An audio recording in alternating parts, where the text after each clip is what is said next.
Hey guys, welcome back to Magic TV. My name's Craig. It is 12 o'clock on a Sunday, which means it's time for a Q&A. And while you're watching this, I will be at the Blackpool Magic Convention. So if you're there as well, come over and say hi. First of all, thank you so much for everyone that's commented and everyone that's left questions. I really appreciate it. These Q&As live and die by the amount of questions that are asked.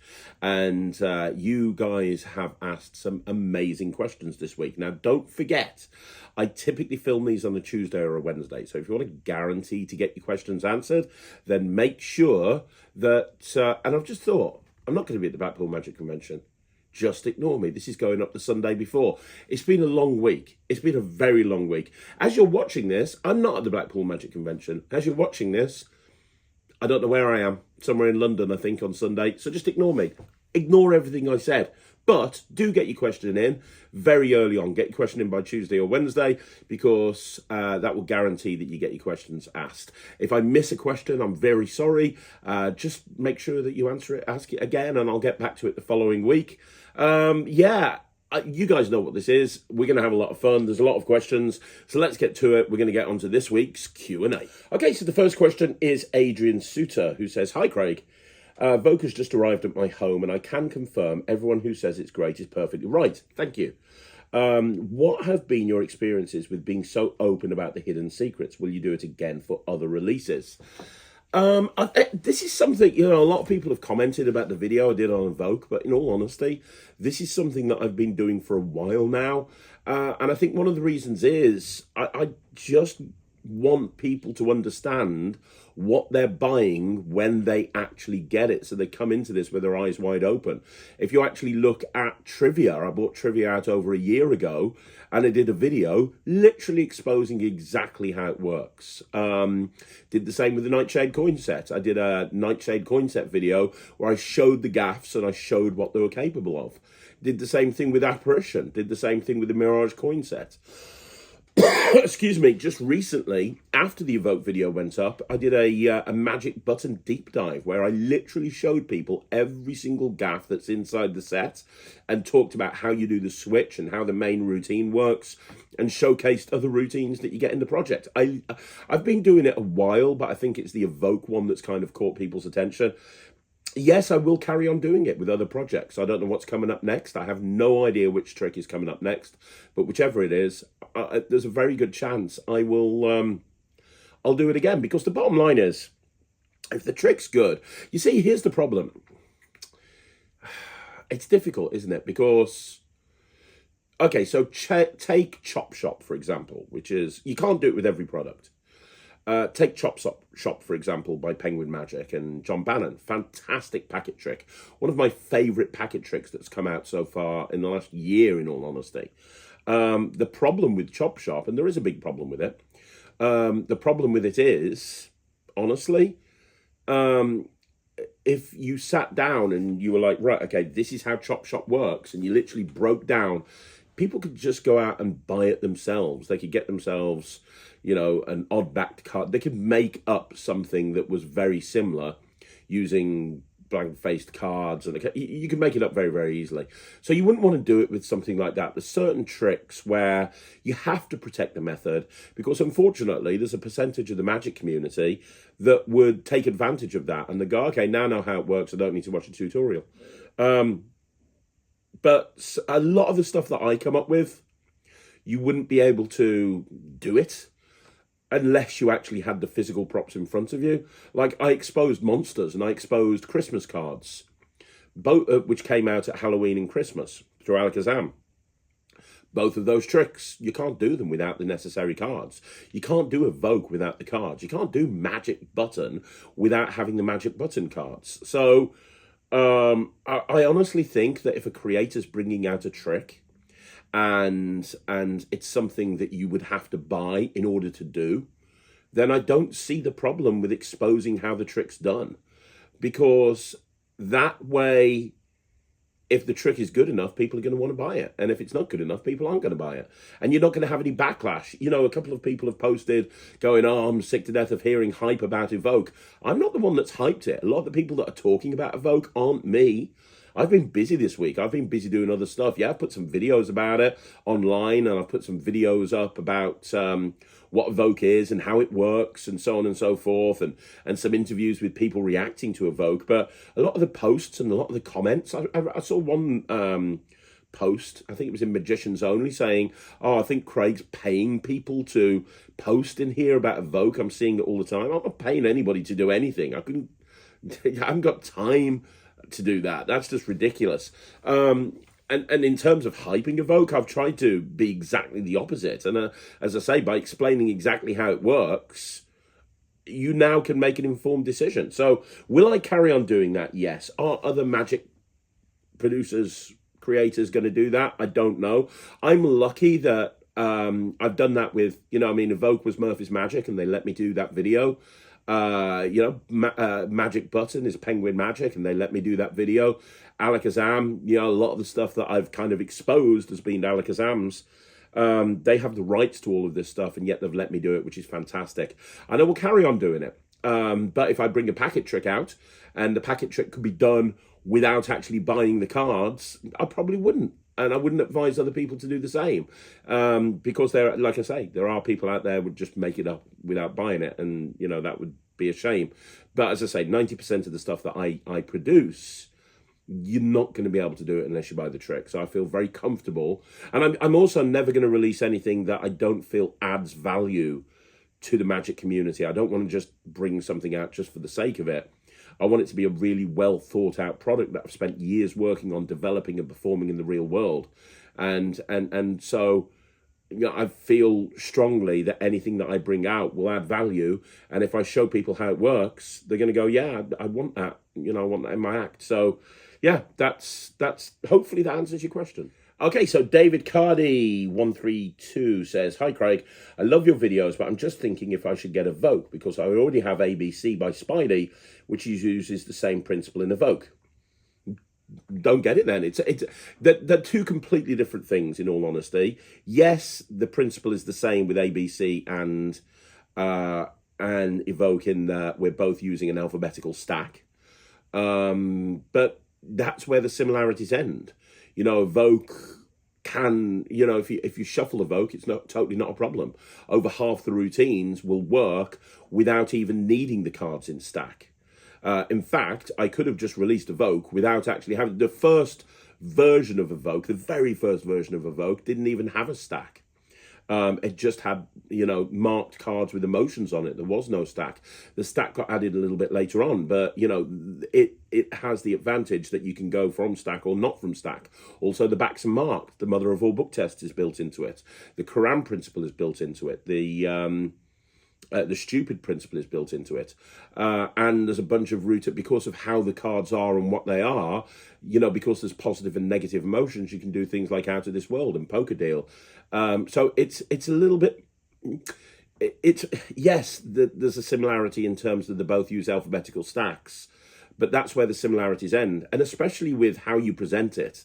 Flashcards are fantastic. I absolutely love them. And Spidey's performance of Evoke is brilliant. Spidey's performance of ABC is brilliant. And it's great. But using kids' flashcards has a very different feel to using posters with emotions written on them. So it really just depends on you. I mean, you say, should you get it because you already have ABC? If you're happy with ABC, that's great. If you don't want to do anything in your act that involves emotive and tapping into people's emotions, don't get it.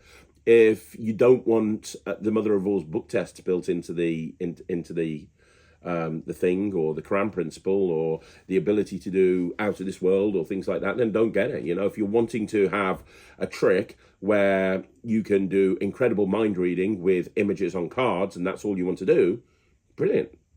ABC is great. Get it. You won't be disappointed. Or use it, or continue to use it. But I think they're very, very different. So it's really up to you. Okay, so the next question is Thomas Maloney, Magician. Now, I have to give a shout out to Thomas Maloney because he was at the Slightly Unusual show on Saturday, and Saturday just gone, and he performed on stage and did an amazing job. Very, very funny. Very funny performer. And Thomas said, I had a wedding gig on Saturday. As I was entertaining the guests, I had a drunk amateur magician thinking he was helping me out. He was narrating the tricks, basically ruining my time, misdirection, and as a result, making them weaker. He even whipped out an invisible deck several times. I kept asking him to stop and enjoy the drinks reception and to show the guests his tricks later, but he wasn't listening. This was the first time I've been in this situation. What would Craig do? Kick him in the nuts. Next question. No, in all seriousness, look, it depends on whether he was trying to help you or if he was trying to hinder you. And I've worked at gigs where there's been two different distinct types of people. Sometimes you got to remember, you're a professional magician. You're there doing it as a professional. But if there's an amateur magician that's been invited to this wedding, he probably is known by some of the other guests there that he's like the magic guy that does magic tricks. And if he's got an invisible deck with him, he probably didn't know that you were going to be there. If he's got an invisible deck with him, he obviously likes performing. And you got to remember, you know, a lot of amateurs, the only chance that they get to perform is they're out with friends and family. So you can kind of understand it from his point of view that he wanted to perform, and he saw you performing and he wanted to perform. It depends on whether he was trying to help you or he was being a dick. If he was trying to help you, you're saying he's narrating the tricks, ruining your time, misdirection, making them weaker. He whipped out an invisible deck. By narrating the tricks, I'm guessing he wasn't exposing them. By narrating the tricks, I'm guessing it's more of a case of, hey, yeah, watch this. Look, he's put it in the middle of the deck. He really has put it in the middle of the deck. Look, it's now on top of the deck. Oh my God, how amazing is that? If that's the sort of thing that he's doing, then he's genuinely trying to help you. He's not trying to make you look like a dick. In that case, I would take him to one side.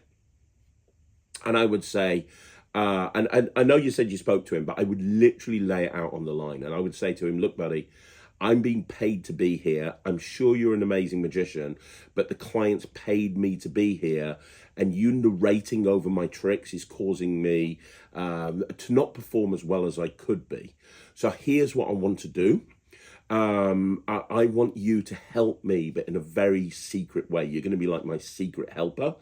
And there's a couple of ways I want you to do that. Like, we're going to use, do you know this Stebbins deck? Great. We're going to go through the Stebbins deck on each table. I'm going to force a card, and I'm going to tell people that you're an amazing magician as well, and that you're going to name the card. And we're just going to go from Stebbins. So we're going to start on the Ace of Clubs. Then we're going to go to the next table and do the Four of Hearts. Then we're going to do the Seven of Spades. Then we're going to do the Ten of Diamonds. And we're going to keep going on. So every single table, if you can be there, I'm going to start by doing my thing. That I'm then going to make, I'm going to force a card, and I'm going to big you up, and I want you to reveal the card. Can you do that for me? Would that be okay? But I really can't have you narrating over my tricks. I'm going to be gone in a couple of hours, and when I'm gone, you can take over, man, and you can perform all night. Absolutely not a problem. But while I'm here, I need to be showing the client that I'm doing a really good job, and you're kind of putting me off a bit. So why don't we work together as a team? The other thing is, I saw you had an invisible deck. Why don't I have you, why don't we finish off with that or something? And I'll have somebody name a card, and I'll produce it from my pocket, and then you can take out your invisible deck and show the cards in there or something, and we'll work together as a team. That's the one way to do it. And then if he's receptive to that and he does that, not a problem. You're bringing him onto your side. You're getting him to help you, and you've basically outlined it in a very professional way why he can't do what he's doing. Now, if you then go to the next table and the next table, and he continues to be narrating the trick, and I would just turn around to him and I'd say, dude, what the hell? I just told you I can't have you narrating over my tricks. I'm here for a couple of hours, and then I'm gone, and then you can do whatever you want to do. But right now, I need you to back off, okay? That's what I need you to do. I'd give him a chance, and then I'll be a little bit firm with him.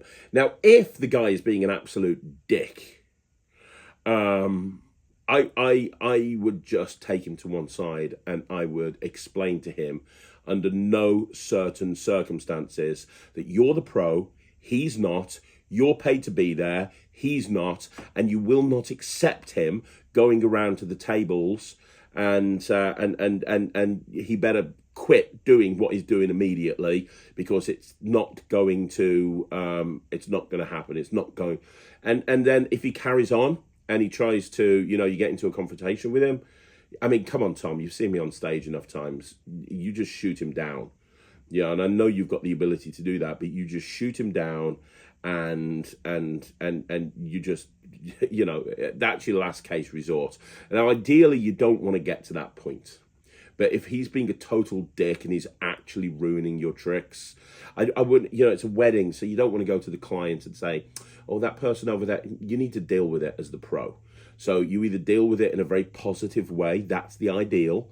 If you can't deal with it in a positive way, you shoot him down and you make him, I don't like doing this, but you make him look a bit stupid. And there's a million different ways to do that. It's completely up to you. I remember once when I was much, much younger, and I had this same thing. I was booked to perform at an event, and this guy was following me around, but he was a true dick. And he was just like, I can do that. He was actually calling out moves, and he had a deck of cards, and he was actually showing people the moves that I was doing. So when I had him pick a card and I returned it to a deck and I did a pass, he went, yeah, you just did a pass. It's basically like cutting the deck. And he was taking his cards. And he was basically showing what I was doing. And I did double turn over. He said, yeah, he's just turned over 2 cards. So I literally just said, oh, can I have a look at your deck of cards? First of all, I tried to stop him a few times. He wouldn't listen. And I just took his deck of cards. I was like, can I have a look at those? And I just threw them to the other side of the room as hard as I could. And then I took him to one side and I said, if you really continue to do this, we are going to have a fucking problem, because I've been paid to be here and you are getting in my way. Now, that was a worst case scenario because the guy was an absolute idiot. 99 times out of 100, you can deal with it in a very professional way just by getting the guy on side. And that's what you want to try first. Luckily, these sort of things happen very few and far between. It's not a very common thing. I can't, probably about 10, 15, 20 times in 30 years that's happened to me. So it's not a major thing that's going to happen all the time, but that's how I would deal with it. Okay, so the next question is from the Magic of Seth, who says, I think this is my first question of the new year, so I hope your new year's been treating you well. Yes, thank you very much, buddy. It really has. I remember once hearing a magician share the sentiment, only buy a trick if you already know the method. I'm thinking the reasoning was so that you don't waste money on secrets. Curious to hear your thoughts on it. Couldn't disagree more, to be perfectly honest. If I'm only buying a trick, if I know the secret, then there's going to be a lot of magic that I haven't bought. A lot of magic, like I had the closer to my show, the closer to my cabaret show is Destination Box by John Allen. I had no idea how that worked when I got it. And I had no idea, literally no idea. I bought it, and it's one of the most performed tricks in my act. If I didn't buy it because I didn't know the secret, I wouldn't have that in my act. I can think of a million different things that are like that. I could go through different parts of my act and point out different routines that I do, and I had no idea how they worked when I bought them. And now they're a feature of my act. It shouldn't be about whether you know the secret or not. If you're only buy tricks you already know the method to, is ridiculous. I believe in gaining knowledge. I believe in making yourself better, and one way you do that is by buying magic and books and so on and so forth that you don't know the secret to, you don't know the method to, because then you're going to know that method. And it's just fucking the most ridiculous thing I've ever heard anyone say in my life. Like, if that was the case, you'd never ever buy a single magic trick, because you'd get into magic and you'd go, well, I don't know anything, so I'm not going to be able to buy it. It's just ridiculous. It's the most ridiculous thing I've ever heard in my life. The more I think about it, the more I think it's the most stupid statement anybody has ever made, ever. Like, how many times have you been around a dealer hall and you've watched something and you're like, oh my God, that's amazing, I've got no idea how that works, and you buy it? Yeah, you know, sometimes it might not be appropriate for you. It might end up in your bottom drawer, but other times it might be the best trick in your act. You never know. And worst case scenario, it's another piece of knowledge. You know, one of the things that I love as a creator is gaining as much knowledge as possible, so that when I'm creating magic, I can apply a lot of those principles and techniques and methods that I've learned over the years, and I can apply them in different directions. You know, don't waste money on secrets. That's what we do. We collect secrets as magicians. We collect secrets and we store them, and then we use them as and when we need them. I just think it's ridiculous. You know, somebody who lives their life by saying only buy a trick if you already know the method. What? Okay, so what? Rope magic. I do a ton of rope magic. You know, somebody who's never done rope magic before, should they not learn rope magic because they don't know how it's done, so therefore they can't buy it? Or what about somebody who's a card magician but doesn't know how coin magic works? Should they not buy coin magic because they don't know how it works? Or, you know, the list goes on and on and on. You know, somebody who wants to get into mentalism. Oh, you don't want to get into mentalism because you don't. It's stupid. I couldn't disagree with that sentiment more. Okay, so the next question is from Colin Jones, who says, "Evening, Craig. A question: what wallet do you use for your EDCs and coins? Looking for an inconspicuous wallet that can carry a few packet tricks and a small prop. I use an Orphic wallet, and I have a bunch of stuff in there on and off, but I use an Orphic wallet. I've got 2 or 3 of them, actually, to be perfectly honest, and there's a bunch of stuff in there depending on whether I'm doing a gig or I'm doing, you know, using it as an everyday carry. But when I'm using it as an everyday carry, there's 3 tricks that are always in there. One is ED seat, which is obviously, you know, a pretty kick-ass trick, I think, but then again, I'm biased. One is a trick with credit cards, which is coming out this year through Penguin Magic that I can't really talk about, and something else as well. But Orphic is perfect for me. I love Orphic. If you wanted to carry a few packet tricks, the 1914 Maverick, I think it's called, is very good. It carries an awful lot, so maybe the Maverick might be the one for you. It'll carry coins and cards and packet tricks and stuff like that. There's less space in an Orphic wallet, but it does a lot. Okay, so the next question is from Eric6785, who says, "How long is the waiting list for the gold membership on the Netrix?" I'll be honest with you, we opened up the Netrix, a year and a half ago now, maybe 2 years ago, I can't remember. We opened up the Netrix a while ago, and we had a bunch of people apply for gold immediately. And nobody's kind of left, you know, they're all still there. And the thing is, part of the gold membership is you do 2 1-hour Zoom sessions with me every month. So if you think about it, I think we've got 15 gold members, something like that. So that's 30 hours, you know, that's 30 hours of Zooms. I typically, I try to do them all in one day.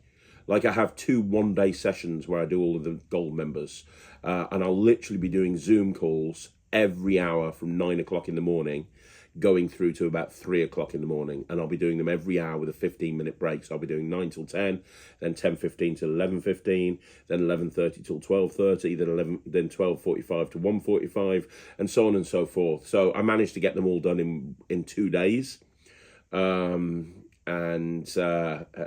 yeah, it's a long day, but I enjoy it, and it works because there's people in the Netrix from all over the world, so different time zones can have different time slots, and it all makes sense.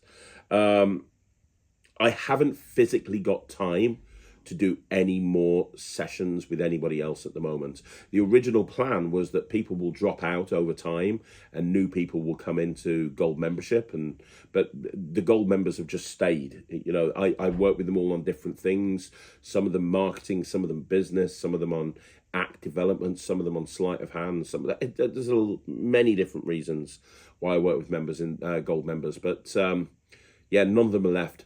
And I'd like to do more. I really enjoy doing the gold membership, and I'd like to do more. And there is a waiting list. I don't know how many. Sarah looks after it.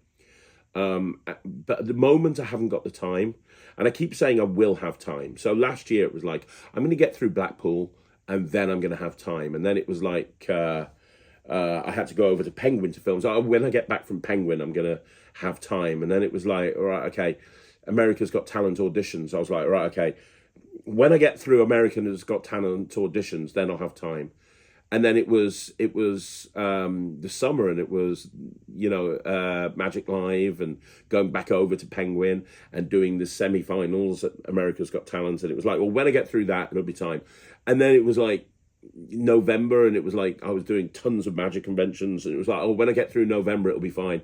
And it was December, and it was like, well, when I get through Christmas, it'll be fine. My January has been nuts. I have never had such a busy January in every aspect of my life. Like, I've been working with Ryland on his Family Entertainer Act. I've been filming non-stop for almost every single company you can possibly imagine. I've been creating content for Magic TV, and my companies, Nonstop Kids and Slightly Unusual, are doing great. I've been working really hard with those as well. And January is just blipped. It's just gone. So now I'm in February, and it's like, well, it's Blackpool. So I don't know when I'm going to be able to take on more gold members. I would like to, dear Lord, I would love to. And I've said to Sarah, maybe beginning of the second quarter of the year, I can take on like maybe another few gold members. So it's kind of watch this space. But what I don't want to do, I've got a personality where I try to help everybody. If somebody asks me to do something, I'll do it. And it means that I get overwhelmed, really overwhelmed sometimes. You can see that from Magic TV and the Netrix. Like, look at the Netrix. It's been going for 2 years, and every 2 weeks we've uploaded 5 new tricks. Every 2 weeks. Through Christmas, through working on AGT, through working on everything. Like, Magic TV, we never miss an episode. Over Christmas, again, over everything that we've done, we've never missed an episode. I say I'm going to upload something, I'm going to upload it. And I'm a really big believer of promising. If I promise I do something, I'm going to do it. And sometimes I get myself into a situation where it's why I'm rubbish at text messages. If you tried to message me and I've not got back to you, it's not me being rude. It would literally be a full-time job. I wake up in the morning, and I'm not exaggerating, about 100 Facebook messages, text messages, WhatsApps, and I try to answer as many as I can, but it would literally be a full-time job. Magic TV, my companies, Netrix, everything would grind to a halt overnight if I tried to answer every single message that I get. It would just all grind to a halt. So I'm very protective of my time. And I'd like to see that I can do more gold memberships, maybe in the second quarter. But we'll see, because I don't want to overwhelm myself. And I know that I have a lot to do on a daily basis. So the answer is, there's a bit of a waiting list. We'll see. Okay, so the next question is from Archie Cox Magic. Hi, Archie Cox, who says, hi, Craig, just got Evoke and absolutely loving it. It's the perfect trick for me. Thank you. How do you use Evoke at gigs? As you said, you can't perform things like coin magic after Evoke. Do you only do Evoke at some gigs, or do you do mentalism at gigs where you do Evoke and do magic to different groups? Yeah, I was speaking to Mark Spellman about this, and Mark Spellman has a very clear attitude where, a lot of people say, if you do mentalism at a gig, you can only do mentalism because it's going to devalue the mentalism if you do magic. My attitude is exactly the opposite. I kind of say, I'm going to do the best type of performance that I can for each individual group. So if I go to a group of people and they go, I'm really into Darren Brown, I'm going to do some mind reading, right? I'm going to do some mind reading. If they go, if I'm going to go to a group and they go, I'm really into Dynamo, I love that sort of visual magic, or I'm going to do something more visual. If somebody goes, I love cards, show me a card trick, I'm going to do a kick-ass card trick. I don't mind adapting it. What I don't like to do is mix, it's very difficult to do like a coins across, card under box, and then do Evoke for one group of people. Because you've kind of set a certain character. And when I do Evoke, I change. If you've seen my live performance, okay, so this is the perfect example. I bought out Magic Button and I bought out Evoke at the same time. Go look at the Magic Button trailer where I'm like, what? No, whoa. that's kind of the attitude and the performing style I have when I do close-up magic. Now look at me when I'm performing Evoke. I'm very much not withdrawn, that's the wrong word, but it's a completely different performing style. And it's a performing style that I've developed over the last year since I've been doing more with mentalism. And I find it very difficult to switch from one to the other into the same group. So I don't mind changing it around from group to group. But what I don't want to do is do Evoke and then do a coins across, or do coins across and then do Evoke. I'm more than happy to do another mentalism piece and then Evoke, although if I'm doing Evoke these days, a lot of the time I'm just doing Evoke if I'm going to do mentalism stuff. But Petty Cash, for example, is a perfect example. I'm happy to open with Petty Cash and then do Evoke, because it kind of has a mentalism feel. Same with Ticket to Ride or something like that. But if I'm and my stage character wouldn't ever pull off something like Evoke. But if I'm at a gig, now sometimes I'll get booked as a mentalist. I work with a lot of agencies who will reach out, and now that I am a mentalist, kind of, I'm more than happy to go and do mentalism gigs, and I'll be loading my stuff down with Evoke and Petty Cash and some other stuff that I can't talk about, and trivia and that sort of thing. But so I don't mind. Hopefully that answers your question. Although I think you can do mind reading as a magician, but I think it needs to be kind of more of an upbeat thing. So at Blackpool, come over to the Penguin stand.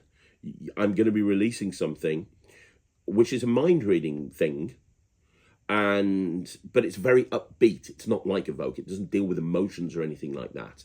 That is something that I could very easily do as a mind reader, as a mentalist, but it's also something that I could very easily pull off as a magician as well. So I'm not saying that magicians can't do mind reading, but I think that it has to be the right type of piece, if that makes sense. So yeah, it's a great question, and hopefully that answers it. Thanks for asking the question, Archie. Okay, so the next question is from Darren Bain, who says, thanks, not a question. Thanks, not a question. A couple of weeks ago, I told you I was having difficulty making my invisible deck reveal look natural. You recommended I use O'Keeffe's hand cream. I bought some, and the difference is beyond my expectations. In nearly no time at all, I was spreading the invisible deck to find the one face-down card effortlessly, and without making it obvious I was doing any kind of move. So thanks for your wise words. Very much appreciated. You're more than welcome, Darren. O'Keeffe's hand cream, working hands cream is like real magic, and I always recommend every magician to get it. But I'm very happy that you that it helped. Okay, so the next question is from Jay Plays. Boom, boom, boom, boom, boom, boom. What have we got here? Many thanks for your thoughtful response to my questions last week. You're more than welcome. I have a couple of questions this week. Let's do it. Number one, I know you're a big fan of Luca Volpe. Will you be contributing any of your thoughts, ideas to his new project called the Nyx Project? I would love to see some of the close-up walk-around routines that you've been using that deck. I have a Nyx deck. It is literally there behind the camera. I can see it. Luca sent me one, and I have been working on some stonking routines with it. And I'm going to speak to him at Blackpool, because I've got some really great ideas that I think that would fit onto the Nyx project perfectly. And if he would like me to share them with him, I would be more than happy to. I don't know how that would be. I don't know if it would be updating the tutorial, or if there's a Facebook group I can post something into. But yeah, 100%. I think Nyx is great, and there's some ideas with it that I think would work really well. So yeah, 100%. I'm going to be speaking to Luca at Blackpool.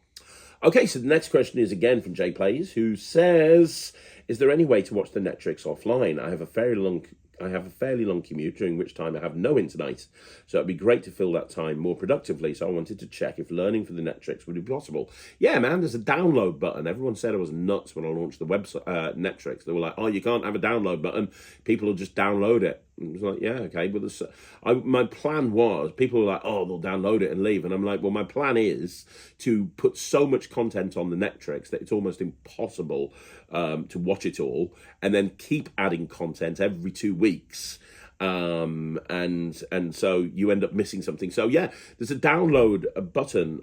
If you look at the video when you sign up, you get sent a video on how to use the platform and how to use it when you sign up. And there's a download button on every single individual course. You can click download, and it'll download onto whatever device you're looking for. So you can download it and watch it online, so offline. So the answer is yes. All of the content on the Netrix can be downloaded. Okay, so the next question is from Jay Plays, who says, I know you're a big fan of John Bannon and Luca Volpe. I believe that their lectures at the BMC are scheduled at the same time. Have you decided which of their lectures you're going to go to? I haven't, honestly. I love them both. I'm leaning towards Luca. It's the only mentalism lecture at Blackpool, so I'm leaning towards Luca. But I'd love me some Bannon. I love me some Bannon. I don't know. It's tough.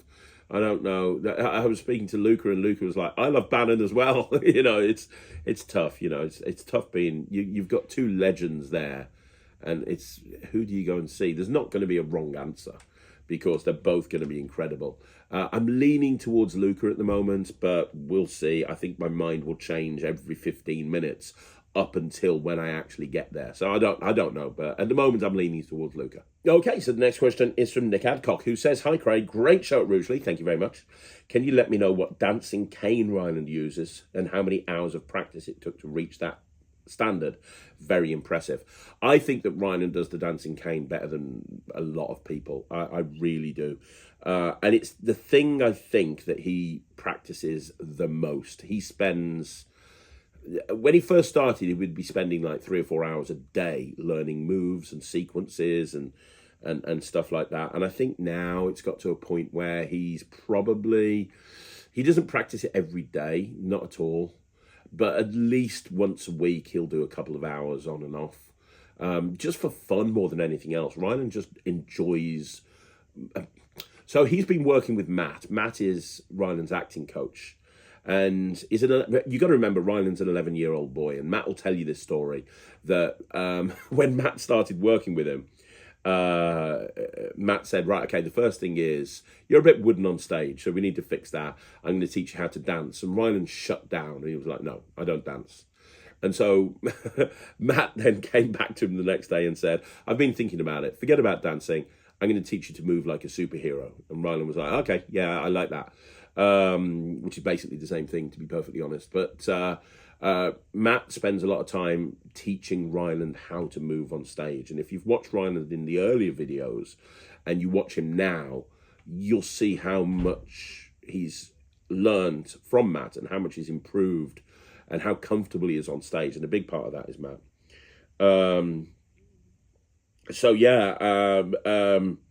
He practices movements an awful lot for fun. So if you watch him when he first started doing the dancing cane, he just stands there and he uses one hand, which is not the way to do it, obviously. And over time now, he's moving all over the place. He's using two hands. There's lots of different sequences. So, you know, and he continues to practice. But I'd say when he first started, he practiced for hours. Now he practices probably about 2 hours a week on that particular routine. But that's more for fun than anything else. He just loves doing it. He likes coming up with new sequences, you know, and trying new things. Okay, so the next question is Rob, who says, hi Craig, I live in Texas. Don't mean to imply that every wedding has a magician, but I've done several in the last few months. I attended wedding events for planners and post on wedding sites and to let people know who I am. I've got a wedding coming up soon and I've got bids on a couple more. Just did a corporate walk around and 3 different people told me they'd seen a magician at a wedding that they attended. I'm also a wedding officiant. I never officiate and do magic, but I can get wedding planning events easier. Perfect. Yeah, I mean, man, it looks like it's becoming more popular in America, which is great, because wedding magic over here is huge. Like ridiculously huge, to the point that like it's kind of a standard thing. You've got to get a magician if you're getting married.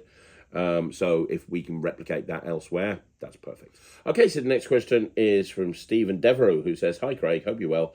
I just wanted to ask, as I was taught the linking rings to make shapes as a whole routine.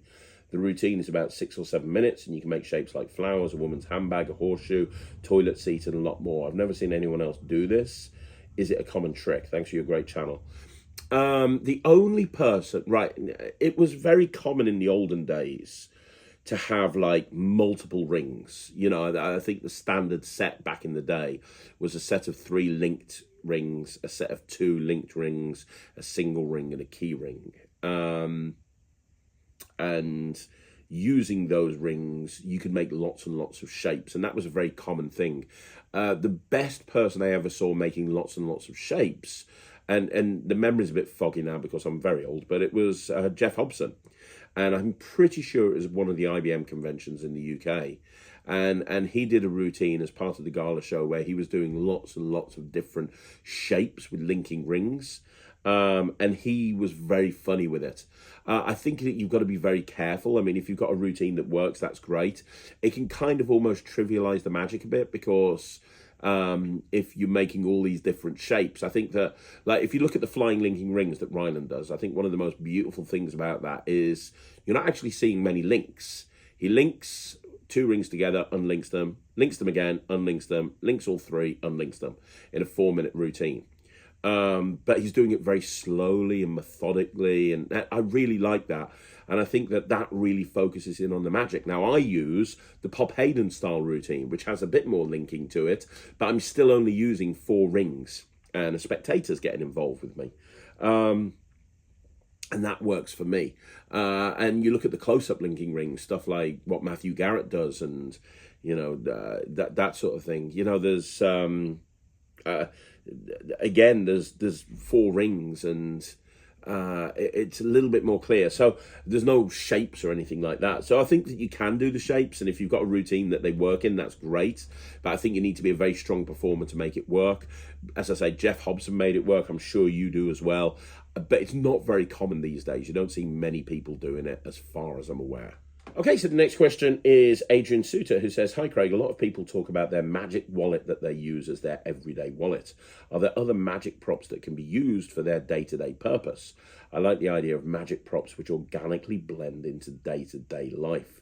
Well, I think that's the ultimate everyday carry. If you've got something that looks like a thing, you know, if you've got something that is gimmicked and being able to do magic with it, but in reality...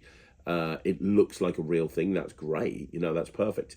That was the original concept behind Keymaster. The reason that Keymaster was supplied blank originally was because that way you could take the key, you could cut your own keys, you could cut Keymaster into the shape of your own keys, and then Keymaster becomes your house key. So if you're planning on getting back into your house at any point, you're going to have to carry your gimmick around with you. That's why Keymaster was developed the way it was. And Keymaster is a perfect example of what you're talking about. Pro Mystic don't sell them anymore, but they used to sell, like, the receiver was built into a key fob, like a remote, like a garage door remote or something like that, that would just, you know, hang on your keys. And that was great because you could have, like, the Rubik's Cube keychain, and you could have that key fob, and you'd be able to do some amazing Pro Mystic stuff. But I haven't seen that for a while. I don't think Pro Mystic do that anymore, which is a shame because it was a really good idea. Other stuff I'm not going to talk about. I mean, credit cards are a perfect example. There's a lot of gimmicked credit cards on the market that will allow you to do magic. It looks like they are a normal credit card. You know, that 1914 one by Paul Fowler, Overdraft, that's a perfect example. There's lots. I'm trying to think. Watches, obviously, you can get some really nice gimmicked watches that will allow you to do various different tricks. You can have, you know, like programmable watches that will enable you to predict the time. You can have watches that will allow you to make coins disappear, like the Black Ops watch. You know, there's lots of different things that you can actually do. Lots of different, lots of different ones. So you've got watches, rings, obviously. You know, there's some gimmicked rings out there that will allow you to do ring magic. So rings are a perfect example. Keys are a perfect example. The key fob itself is a perfect example. Look at Flight, my illusionist. That's a great example of a key fob that's designed to do a magic trick that you can carry around with you. That's like an everyday carry. Like I said, keys, the new Hanson Chen, Tom Elderfield, Scotch and Whiskey. That's a perfect example of a trick that works really, really well. So yeah, there's a few there that kind of sums it up, I think. I mean, you say magic props which organically blend into my day-to-day life doesn't have to be an EDC. You've got books, you know, to do book tests. That's another example. So there's a few ideas for you. Yeah, there's probably more, but those are the ones that come to mind. Okay, so the next question is BMR93, who says, what do you think about Dex being the worst trick of 2023 from unbiased magic reviewers? I think it's really good, to be honest. I love it. I think it's great. Mine has held up perfectly well. Yeah, I got my elastic band around there, but that's not a problem. You know, they address it in the video. I did a video on this. I'm not going to talk about David anymore because, look, I don't want to get into a feud with David. I really don't. I did my little acceptance speech. He put he put Enigma on the worst trick list of 2023. Enigma, which has just won the best app of the year on the Magic Cafe. And everybody has raved about it. Not just mentalists, magicians, not just big names, but, you know, punters. People have spent a lot of money on it. And are there a few people that don't particularly like it? Probably. There is with any trick. You know, there's no trick that's going to appeal to everybody. There's no trick. There's never going to be a trick that appeals to everybody. But you know, I mean, universally, Enigma has been loved. And, you know, Dex has been really well received. You know, and I think a lot of the negativity has come from followers of David. You know, a lot of the people that follow David have talked about how it's not very good, which is fine. You know, he has a certain group of people that follow him. That's cool. And I checked out that video, obviously. I saw that EDC was on there and everything. And my acceptance video that I did, the point of it was to, I read the comments and a lot of people were saying, oh, hang on, how can this make the list? How can this make the list? This is good. This is good.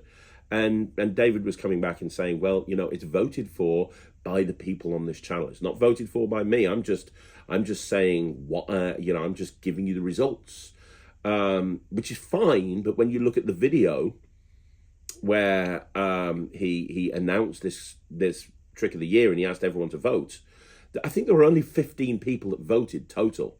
You know, he put EDC to the fourth worst trick of 2023. 2 people mentioned EDC. 2 people, only 2, and they mentioned it with a bunch of other tricks as well. But and then somebody, you know, went on David's channel and said, "Did you see Craig's video?" And he said, "Oh, I heard about it. Everybody has been talking about how bad EDC is." Well, I could point to hundreds of reviews where people like it. I could point to hundreds of reviews where people like Enigma. I can point to hundreds of reviews where people like Dex. You said you were basing it on the comments that came through in that video. That's what you said. That's what you said in the video. Leave a comment down below and I will take your votes and I will use it to create my list. He didn't get much engagement on that. But then when he comments and he says, hey, the problem is he doesn't even own EDC. So when he was talking about stuff like, oh, you know, you have to use a crib. Well, you don't. Most of the routines on EDC don't use a crib. And, you know, it's, I don't know. Look, David likes to do this and that's his thing and that's fine. And his supporters will support him and that's cool. Yeah, he does a lot of things right. He really does. He's a very knowledgeable guy. I'm not going to diss him. I disagree with the way he does things, but hey, I'm sure he disagrees with the way I do things. And that's fine. You know, people who like me might not like him. People might like him, might not like me. It's all good as far as I'm concerned. Yeah, I don't typically like the way he says, hey, this is why I'm not buying this. This is why I'm not buying that, because that's not a review. If you're a review channel, which you are, Unbiased Magic Reviews, and you post a video saying this is why I'm not buying this trick, people are going to look at it as a review. Look at the comments on the latest one. He's not buying PSD by Mark Lemon. Great. But then you look at the comments down below and people go, thanks for the review. It's not a review. You can't review something if you don't own it. But look, whatever. I disagree with that. He disagrees with the way I do things. There's more than enough people on the internet to support David. There's more than enough people in the internet to support me. I'll take my 19,000 subscribers and do what I do to make them happy. He can take his 5,000 subscribers and do what he does to make them happy, and we can coexist on the internet in a perfect harmony. Next question is from Divaru10, who says, have you ever done the multiplying wine bottles? Yes, I have, many times. I have now given my set to Ryland, because Ryland, after watching Nick Lacapo, who, by the way, does the best multiplying wine, two people who I think do the best, three people who do the best multiplying bottles that I've ever seen. The first is Nick Lacapo, the second is Mark James, and the third is the guy who did it on Penn & Teller Foolus, whose name escapes me. Just search Penn & Teller Foolus, multiplying bottles, you'll see it. All three of those are brilliant, like brilliant. Yeah, all three of them are really, really good. So take that for what it's worth. But yeah, Ryland is watched Nick do it and watched Mark James do it and has now decided he wants to put it into his act. So my multiplying bottle set has been passed on to Ryland. So I have retired it from my show so that Ryland can do it in his show. But yeah, it's yes, I have done it for years. It's amazing. And if you ever get a chance to see Nick or Mark James do it, please do so, because their performances are brilliant. Okay, so then the final question today is from 2009 Carlini, who says, hello, Craig. I just got my Evoke and I liked it very much. I'm very happy for you. I hope that finally you answer my question about the difference between the destination box and Matthew Wright's RSVP box. I don't remember what the RSVP box is. I haven't seen your question before, buddy, else I would have answered it. I'm very sorry. RSVP box. Let's have a look. I can't remember what it is, in all honesty. Here we go. Oh, I remember this. Yes. Totally different thing. Totally different thing. From memory, and I'm pretty sure I'm right here, the RSVP, I mean, they're both similar in a way, in that an object appears inside of a box, right? I prefer the destination box. I love Matthew Wright, but I prefer the destination box. The destination box can be handed out to someone to hold from the very beginning. They can hold that box, and there is no load of the box at all. So with the destination box, you do not load that box. They hold onto it, you open it up, you take it, you take the contents out, and you show that the thing that you wanted to be in there is in there. But there is no load at all. The move happens under a massive moment of misdirection at a point where nobody's really focused on anything. And I've done the destination box all the time. It's brilliant. From memory, the RSVP box, you do load it at some point, which means they can take it out of the box themselves. You can't have them take the contents of the destination box out themselves. You take the contents of the destination box out. You take the contents of the destination box out, and then you hand it them, and they open the second box, which is inside. But in the RSVP box, I believe it's loaded, but then they can unlock it and they can open it themselves. They're both good. I'm not going to say it's not. It's good. Yeah, because there's a bag, isn't there? There's a bag with the destination box. That's right. Not with the RSVP box. There's a bag. So you have it inside the bag, and the box is inside the bag. So you can put the bag down in front of everybody, and when you go into the bag to take out the box, that's when the load's taking place. But at that point, then they can open up the box. With the destination box, you can hand the box out from the beginning, and then you can unlock the box and you can show the contents, and then you give the contents to them. And when you give the contents to them, they open it up themselves. I prefer the destination box, but the RSVP box is very good as well. So there you go, guys. That's another Q&A in the bag. Do me a favour. Let me know what you think in the comments down below. Don't forget, all this week and all next week, we've got interviews going up most days with the dealers, the movers, the shakers, the producers, the people that are going to be in the dealer hall at the Blackpool Magic Convention, talking about what they've got and what's good and what's not so good. So make sure you look out for that. It's getting uploaded every single day. You want to see more videos? Like the video, subscribe to the channel. Thank you so much for watching. I'll see you again soon. My name's Craig from Magic TV.